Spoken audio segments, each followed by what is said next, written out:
Hello guys, and welcome to this video to discuss about this case. And this is a case of pain on biting, okay? So your patient comes to you at the clinic and there is pain on biting. The patient is reporting that to you, okay? And then how to check, how to investigate. So again, one of the videos of this channel focused in treatment planning and oral diagnosis, as everything begin with that. Let's start first today with this three-dimensional reconstruction. Of course, you guys know that we should always diagnose on the 2D multiplanar reconstructions using CBCT. But just to start seeing a general view of the case, then we can take advantage of this 3D amazing reconstructed model.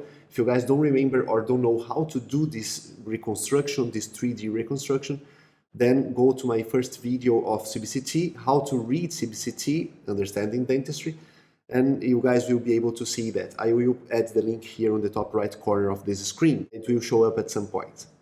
All right, so now we have this amazing 3D reconstructed models. You can see all the root canals, okay? So you can see all the root canals, posts and everything, because of the threshold color addition. Now we are seeing the root canals of the premolars, and then when we see the molar, oh my god, what's happening here with the mesial root canal, right? And that's exactly the place, the region of the pain on biting. So the patient was feeling pain on biting on the upper left quadrant, okay? So very posterior, so the patient was complaining of this pain, okay? Now you want to check the occlusion. Okay, you can check the occlusion, but tenderness to percussion or pain on biting, it usually requires that we take at least a radiograph, because you might find periodontal ligament space widening at least, all right? Now let's remove this 3D reconstructed model and let's see what's happening here, usually using first the axial plane, okay? So we are here in the level of the crowns, okay, of the crowns. And now I will go upwards towards the apex, okay? So I am seeing all the root canals, including the mesial root canal, because that's the beginning. But then when I go to the apex, take a look at this. So now I am not seeing anymore the mesial root canal. Take a look at this. The mesial root canal is underextended, okay, or even not treated in most of this extension of this root canal. And I might have even two mesial root canals, okay, MB1 and MB2. So let's see this in the multiplanar reconstruction, of course. So we have here already the multiplanar reconstruction. And let's go what we need to do now. So of course we need to move our axis to the region that we want to diagnose, right? And I am already suspecting of this molar, so I make all the axes parallel to the molar and to the arch, to the dental arch.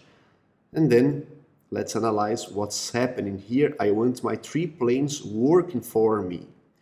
All right, so let's see first the distal root. And okay, so now we have the distal root here, all right? And it is still underextended. Take a look at this. Here we have the situation, right? So let me remove this axis now. And you guys are seeing the situation of the distal root, right? So it is underextended. However, let's see now the mesial root, and then, okay, so it's this, sorry, that's the palatal root, of course. So now the palatal root looks fine, let's say a little bit underextended, but that's fine. Okay, so now let's see the mesial root, and then that's the problem, right?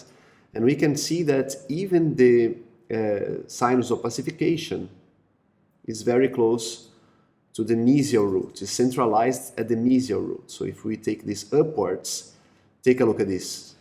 The opacified area is centralized, okay, on the mesial root, right? So this is another factor indicating that this lesion is coming from the mesial root, okay?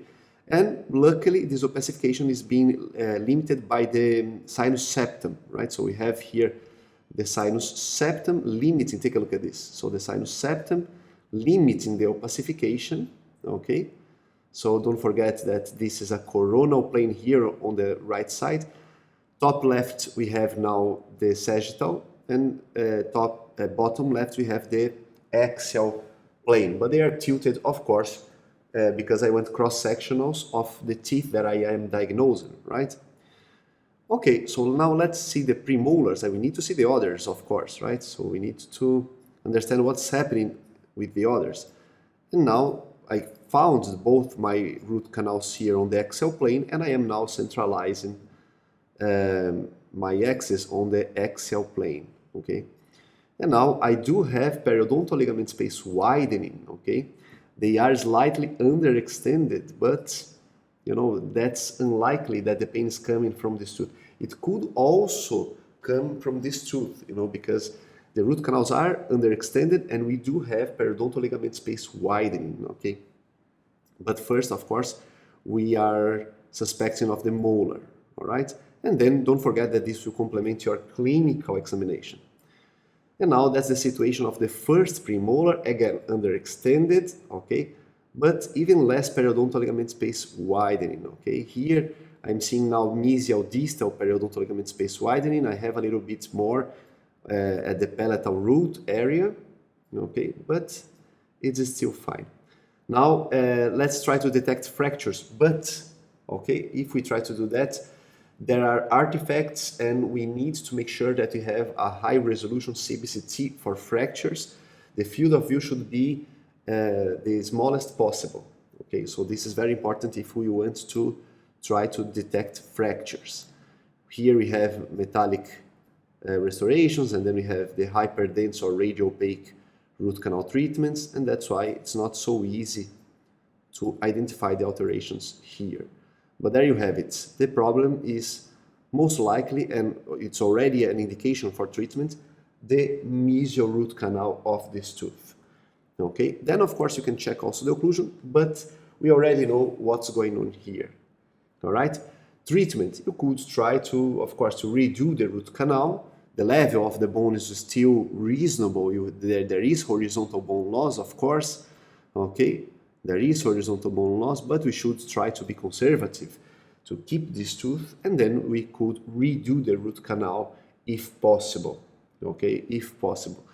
Then we need to consider the costs for the patient, because now the patient needs another crown or restoration, the retreatment of the endodontic root canal, and then, you know, all these appointments. So maybe we need to consider what is the best option regarding costs for this patient as well, okay?